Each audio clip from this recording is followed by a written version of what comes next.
नमस्कार भाइयों, पिछले वीडियो में हमने जाना था भक्त, जति तथा सती होना चाहिए, जिसमें हमने जाना था भक्त, जति और सती के लक्षण। आज हम जानेंगे भाइयों, बच्चों की शिक्षा अवश्य दिलानी चाहिए, जो कि जीने की राह पुस्तक संत रामपाल जी द्वारा लिखित पुस्तक से है। भाइयों, मैं राकेश जो है आपके लिए जो है हर वीडियो में जीने की राह पुस्तक से कुछ जानकारी लाता रहता हूँ। आज ही मैं डिटेल से ही जो है वही आगे का प्रश्न बढ़ाते हुए जानेंगे कि बच्चों को शिक्षा कैसे दिलानी चाहिए, क्या शिक्षा दिलानी चाहिए। ये जो है जीने की राह पुस्तक से हमको मिलेगा। तो आइए जानते हैं बच्चों को क्या शिक्षा दिलानी चाहिए।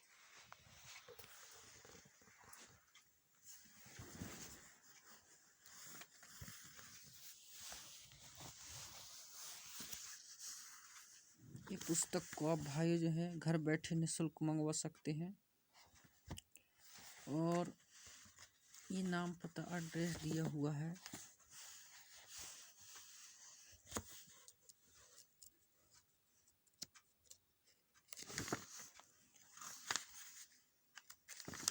ये आप देख सकते हैं। इन नंबरों पर जो है आप कांटेक्ट करके जो घर बैठे निःशुल्क मंगवा सकते हैं।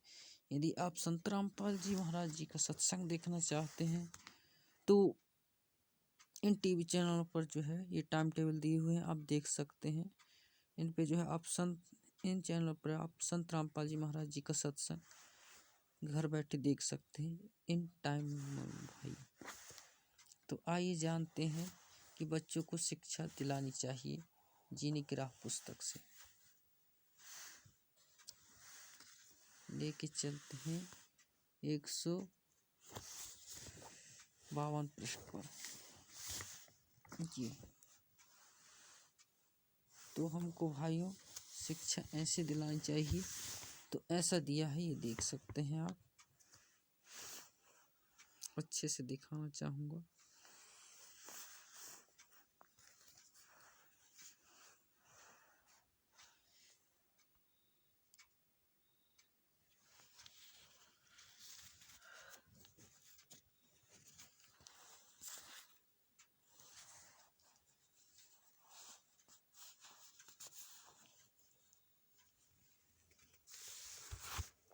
एक मिनट भाइयों।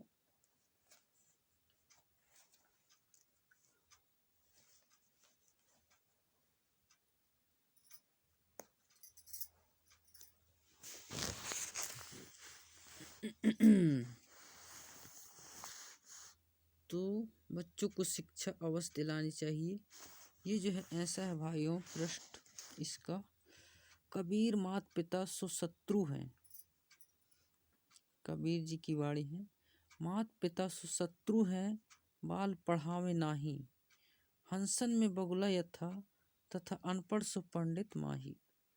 इसका अर्थ ये बताया है भाइयों संत रामपाल जी महाराज जी ने, जो माता पिता अपने बच्चों को पढ़ाते नहीं हैं वे अपने बच्चों के शत्रु हैं। अशिक्षित व्यक्ति शिक्षित व्यक्तियों में ऐसा होता है जैसे हंस पक्षियों में बगुला। यहाँ पढ़ाने का तात्पर्य धार्मिक ज्ञान कराने से है, सत्संग आदि सुनने से है। यदि किसी व्यक्ति को आध्यात्मिक ज्ञान नहीं है तो वह शुभ अशुभ कर्मों को नहीं जान पाता, जिस कारण से वह पाप करता रहता है। जो सत्संग सुनते हैं उनको संपूर्ण कर्मों का तथा आध्यात्मिक का ज्ञान हो जाता है, वह कभी पाप नहीं करता। वह हंस पक्षी जैसा है जो सरोवर से केवल मोती खाता है, जीव जंतु मछली आदि आदि नहीं खाता। इसके विपरीत आध्यात्मिक ज्ञानहीन व्यक्ति बगुले पक्षी जैसे स्वभाव का होता है। बगुला पक्षी मछली, कीड़े मकोड़े आदि आदि जल के जंतु खाता है। शरीर से दोनों माने हंस पक्षी तथा बगुला पक्षी एक जैसे आकार तथा सफेद रंग के होते हैं। उनको देखकर नहीं पहचाना जा सकता, उनके कर्मों से पता चलता है।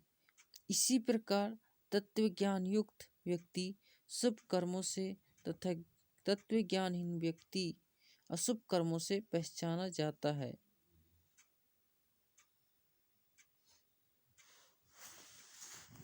फिर आगे जानते हैं भाइयों, कबीर पहले अपने धर्म को भली भांति सिखलाए, अनधर्म की सीख सुनी, भटकी बाल बुद्धि जाए। इसका अर्थ यह बताया भाइयों, बच्चों को या परिवार के अन्य सदस्यों को पहले अपने धर्म का ज्ञान पूर्ण रूप से कराना चाहिए। जिनको अपने धर्म यानी धार्मिक क्रियाओं का ज्ञान नहीं, वह बालक जैसी बुद्धि का होता है। वे अनधर्म पंथ की शिक्षा सुनकर भटक जाते हैं। जिनको अपने धर्म माने पंथ का संपूर्ण ज्ञान है, वह भ्रमित नहीं होता। धर्म बहुत पृष्ठ 182 का सारांश, जो कि कबीर सागर ग्रंथ से है भाइयों, जिसको प्रस्तुत जो है संत रामपाल जी ने अपने जीनी ग्रह पुस्तक में किया है। कबीर जो कछु धन का लाभ हो, शुद्ध कमाई कीन, ता धन के 10वें अंश को अपने गुरु को दीन। 10वां अंश गुरु को दीजिए, अपना जन्म सफल कर लीजिए। इसका भावार्थ यह बताया भाइयों संत रामपाल जी महाराज जी ने, शुद्ध ने कमाई से जो लाभ होता है, उसका 10वां भाग अपने गुरुदेव को दान करना चाहिए।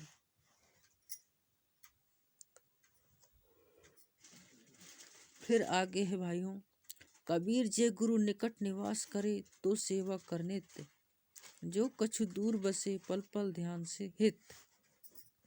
इसका अर्थ यह है भाइयों, यदि गुरु जी का स्थान आपके निवास के निकट हो तो प्रतिदिन सेवा के लिए जाइए। यदि दूर है तो उनकी याद पल पल करनी चाहिए।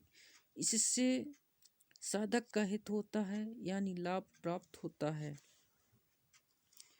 आगे बताया भाई संत रामपाल जी ने कबीर सागर जी के ज्ञान को प्रस्तुत किया है अपनी जीनी की राह पुस्तक में। इस तरह है, कबीर छठे मास गुरु दर्श करत ते, कबीर छठे मास गुरु दर्श करन ते, कभू न चूको हंस, गुरु दर्श अरु सत्संग, विचार सो उधरे जात है वंश। कबीर छठे मास न करी सके, वर्ष में करो धाय, वर्ष में दर्श नाही करे, सो भक्त सके ठहराए। कबीर जे गुरु परलोक गमन करे, सीख मनियो शीस, हरदम गुरु को साथ जाने, सुमरो नित जगदीश। कबीर गुरु मारा मत जानियो, वस्त्र त्यागा स्थूल, सूक्ष्म देही गमन करे, खिला अमर वह फूल।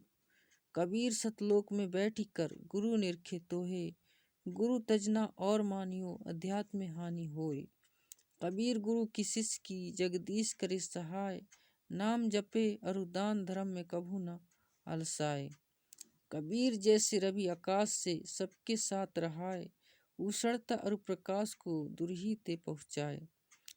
कबीर ऐसे गुरु जहाँ बसे, सब पर करे राजा, गुरु समीप जान कर सकल विकार कर लाजा। इसका भावार्थ इस प्रकार बताया भाइयों संत रामपाल जी ने, गुरु जी के दर्शन छठे महीने अवश्य करें। सत्संग और गुरु दर्शन से पूरा वंश मुक्त हो जाता है। यदि छठे मास दर्शन नहीं कर सकता तो वर्ष में बेसब्र होकर यानी अति उत्साह के साथ दर्शन करने आए। यदि एक वर्ष में गुरु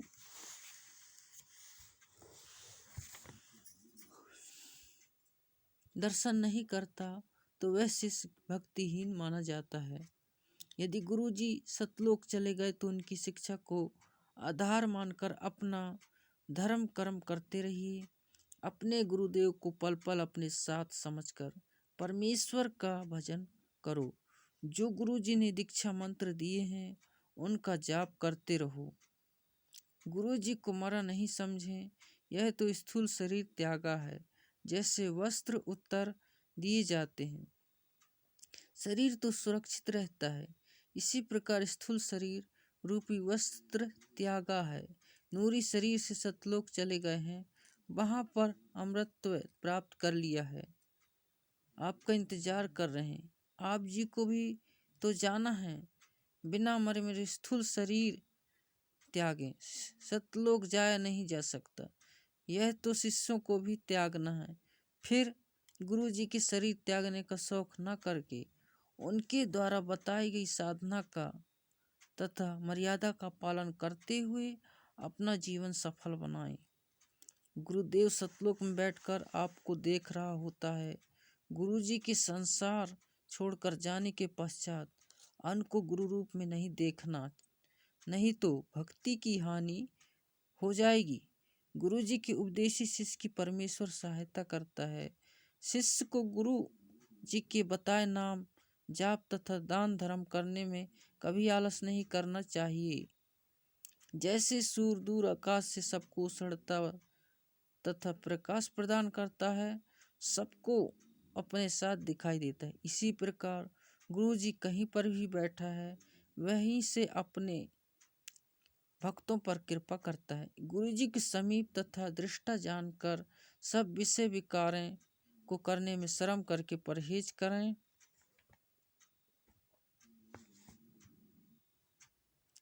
धर्म बोध पृष्ठ 183 का सारांश। कबीर केते जान कदिक ग्रही जो नित्य धर्म प्रवीण, पायो शुभ गति आप ही औरन नहुमति दीन। इसका अर्थ इस प्रकार बताया भाई संत रामपाल जी ने अपनी जीने की राह पुस्तक में।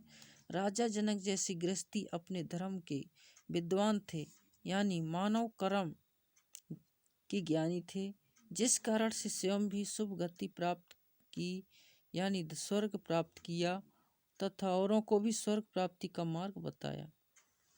आगे है भाइयों, कबीर हरि के हेत न देत, धन देत कुमार्ग माही, ऐसे अन्याय अधम बधे यमपुरु जाही।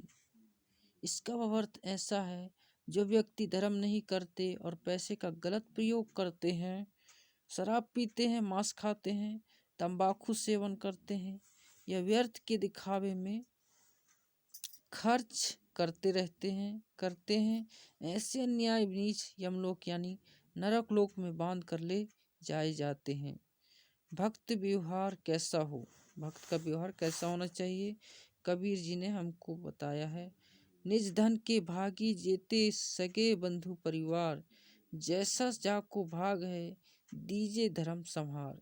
इसका अर्थ ऐसा है भाइयों, परमेश्वर कबीर जी ने कहा है कि संपत्ति के जो भी जितने भी भाग के कानूनी अधिकारी हैं, उनको पूरा पूरा भाग देना चाहिए। अपने धर्म कर्म को ध्यान से में रखकर, यानी भक्त को चाहिए कि जिसका जितना हिस्सा बनता है परमात्मा से डरकर पूरा पूरा बांट दें। आगे भाइयों, धर्म बोध पृष्ठ 184 का सारांश। कबीर खट पड़े तब झकाई, नयनन आवे नीर, यतन तब कछु बने नहीं, तनु व्याप मृत्यु पीर। इसका अर्थ इस प्रकार है भाइयों, संत रामपाल जी ने अपनी पुस्तक में ऐसे प्रस्तुत किया है। वृद्ध होकर या रोगी होकर जब मानव चारपाई पर पड़ा होता है और आंखों में आंसू बह रहे होते हैं, उस समय कोई बचाव नहीं हो सकता। मृत्यु के समय होने वाली पीड़ा हो रही होती है। कहते हैं कि जो भक्ति नहीं करते,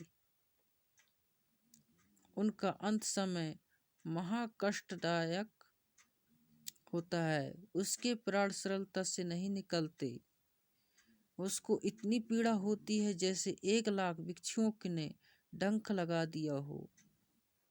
उस समय यम के दूत उसका गला दबा बंद कर देते हैं। व्यक्ति ना बोल सकता, ना पूरा सांस ले पाता है, केवल आंखों से आंसू निकल रहे होते हैं। इसलिए भक्ति तथा शुभ कर्म से जो ऊपर बताए हैं, मानव को अवश्य करने चाहिए। आगे भाइयों, कबीर देखे जब यमदूतन को, इत उत जीव लुकाए, महाभयंकर भेष लखी भयभीत हो जाए। इसका वह अर्थ इस प्रकार है भाइयों, यम के दूतों का भयंकर रूप होता है। मृत्यु के समय यमदूत उसी धर्म व भक्तिहीन व्यक्ति को ही दिखाई देते हैं। उनको देखकर भय के मारे वह प्राणी शरीर में ही इधर उधर छुपने की कोशिश करता है। आगे बताया भाइयों संत रामपाल जी ने, कबीर भक्ति दान किया नहीं, अब रह काश की ओट, मार पीट प्रण निकल ही यम तोड़ेंगे होठ। इसका अर्थ इस प्रकार प्रस्तुत किया भाई संत रामपाल जी ने। न गुरु किया न भक्ति और न दान धर्म किया, अब किसकी ओट में बचेगा। यम के दूत मारपीट करके प्राण निकालेंगे और बिना विचारे चोट मारेंगे, यानी बेरहम होकर पीट पीट कर तेरे होठ फोड़ेंगे। होठ फोड़ना बेरहमी से पीटना, अर्थात निर्दयता से मारेंगे। आगे है भाइयों धर्म बोध पृष्ठ 185 186 पर समान ज्ञान है, और धर्म बोध पृष्ठ 187 का सारांश से। आगे है भाइयों, कबीर मान अपमान सम कर जाने, तजे जगत की आस, चाह रहित संशय रहित हर शोक नहीं तास। इसका अर्थ इस प्रकार है भाइयों, भक्त को चाहे कोई अपमानित करे और ध्यान न दे, उसकी बुद्धि पर रहम करे, और जो सम्मान करता है उस पर भी ध्यान न दे, यानी किसी हे के सम्मान बस होकर अपना धर्म खराब न करें। हानि लाभ को परमात्मा की देन मानकर संतोष करें। आगे है भाइयों, कबीर मारक चले अधो, गति चार हाथ माही देख, पर तरिया पर धन न चाहे, समय धर्म के लेख। इसका अर्थ इस प्रकार है भाइयों, भक्त मार्ग पर चलते समय नीचे देख कर चलें। भक्त की दृष्टि चलते समय 4 हाथ यानी 6 फुट दूर सामने रहनी चाहिए। धर्म कर्म के ज्ञान का विचार करके पर स्त्री तथा पर धन को देखकर दोष दृष्टि न करें।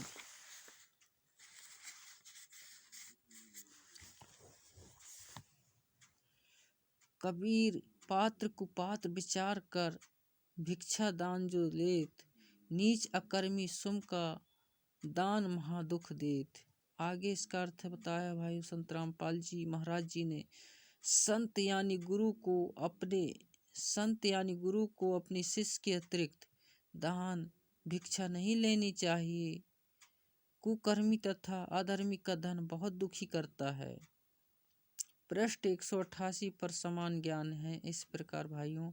धर्म बोध पृष्ठ 189 पर, कबीर इंद्रिय तत्व प्रकृति से आत्म जान पार, जाप एक पल नाही छुटे टूट न पावे तार। इसका अर्थ इस प्रकार है भाइयों, संत रामपाल जी ने अपनी जीनी की राह पुस्तक में प्रस्तुत किए हैं। आत्मा को 5 तत्वों से भिन्न जाने, शरीर आत्मा नहीं है, निरंतर सत नाम का जाप करें। आगे है भाइयों, कबीर जब तप करी के थक गए, हरि यश गावे संत, के जिन धर्म पुराण पढ़े ऐसो धर्म सिद्धांत। इसका अर्थ इस प्रकार है भाई, यदि भक्त जाप करते करते थक जाए तो परमात्मा की महिमा की बाणी पढ़ें, यदि याद है तो गाएं या अपने धर्म की पुस्तकों को पढ़ें। यह धार्मिक सिद्धांत हैं। आगे है धर्म बोध पृष्ठ 190 का सारांश। कबीर ज्ञानी रोगी अर्थार्थी जिज्ञासु ये चार, सो सभी हरि ध्यावते ज्ञानी उतरे पार। इसका अर्थ इस प्रकार है भाइयों, परमात्मा की भक्ति 4 प्रकार के व्यक्ति करते हैं। पहला है ज्ञानी। ज्ञानी को विश्वास हो जाता है कि मानव जीवन केवल परमात्मा की भक्ति करके जीव का कल्याण कराने के लिए प्राप्त होता है। उनको यह भी समझ होती है कि केवल एक पूर्ण परमात्मा की भक्ति से मोक्ष होगा, अन्य देवी देवताओं की भक्ति से जन्म मरण का कलेश नहीं कटेगा। पूर्ण सद्गुरु से दीक्षा लेकर बात बनेगी, इसलिए ज्ञानी भक्त पार होते हैं। दूसरा है अर्थार्थी, जो धन लाभ के लिए ही भक्ति करते हैं। तीसरा है अर्थ यानी संकटग्रस्त, केवल अपने संकट का नाश करने के लिए भक्ति करते हैं। चौथा है जिज्ञासु। जिज्ञासु परमात्मा का ज्ञान अधूरा समझते हैं और वक्ता बनकर महिमा की भूख में जीवन नाश कर जाते हैं। यही प्रमाण गीता अध्याय 7 श्लोक 16-17 में भी है। धर्म बोध पृष्ठ 191 का सारांश। कबीर क्षमा समान न तप, सुख नहीं संतोष समान, तृष्णा समान नहीं व्याधि कोई, धर्म न दया समान। इसका अर्थ इस प्रकार प्रस्तुत किया भाई संत रामपाल जी महाराज जी ने। परमेश्वर कबीर जी ने कहा है कि क्षमा करना बहुत बड़ा तप है, इसके समान तप नहीं। संतोष की तुल कोई सुख नहीं, किसी वस्तु की प्राप्ति की इच्छा के समान कोई आपदा नहीं, और दया के समान धर्म नहीं। आगे जानते हैं भाइयों, कबीर योग माने भक्ति की अंग 5 है।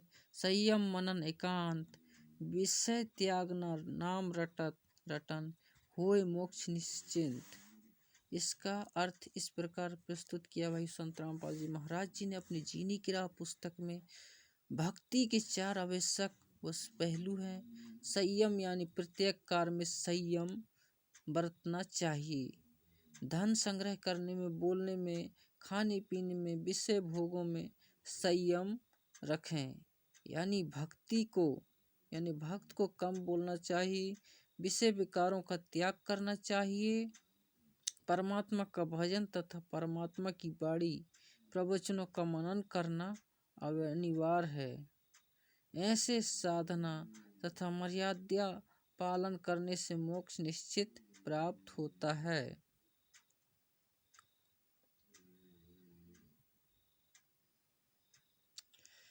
पूर्ण परमात्मा भक्त की आयु भी बढ़ा देता है।